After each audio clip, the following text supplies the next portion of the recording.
You've seen the word, you've seen the websites, and you may even have one. But have you ever wondered, what's the big deal about blogs? This is Blogs in Plain English. To make sense of blogs, you have to think about the news and who makes it. We'll look at news in the 20th century versus the 21st century to make our point. In the 20th century, the news was produced professionally. When news happened, reporters wrote the stories and a tiny group of people decided what appeared in a newspaper or broadcast. Professional news was mainstream, general, and limited. The 21st century marked the point where news became both professional and personal. A new kind of website called a weblog, or blog for short, came onto the scene that let anyone be a reporter and publisher, often for free. As blogs became popular, they created millions of news sources that gave everyone an audience for their own version of news.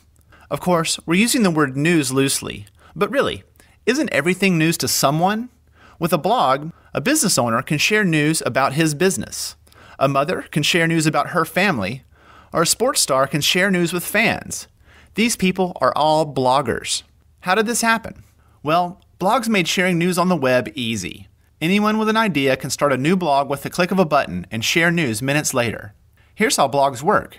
Blogs are websites that are organized by blog posts. These are individual news stories, like articles in the paper. Bloggers simply fill out a form like this one to post a new story. With the click of a button, the blog post appears at the top of the web page, just above yesterday's news. Over time, the blog becomes a collection of these posts, all archived for easy reference. Also, each blog post can become a discussion through comments left by readers. Blogs make the news a two-way street. But really, the fuss is not about how blogs work. It's about what people like you do with them that matters.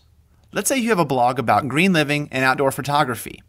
It reflects your unique perspective. This helps you build relationships with your readers and other bloggers with similar interests. Speaking of relationships, bloggers often work together. In addition to comments, you'll read each other's posts, quote each other, and link your blogs together. This creates communities of bloggers that inspire and motivate each other. Whether it's their ease of use or the opportunities they offer, blogs have been adopted in a very big way. Since 2003, there have been over 70 million blogs created, each with its own version of news. So the big deal about blogs is that they gave people like you the power of the media and created a personal kind of news that appeals to a high number of small audiences. So, it's up to you. What will you do with this new power? There is likely a group of people out there who want to hear what you have to say. You can search for blogs using Google's blog search or Technorati. You can also start your own blog for free at Blogger or WordPress.com. I'm Lee Lefevre, and this has been Blogs in Plain English on the Common Craft Show.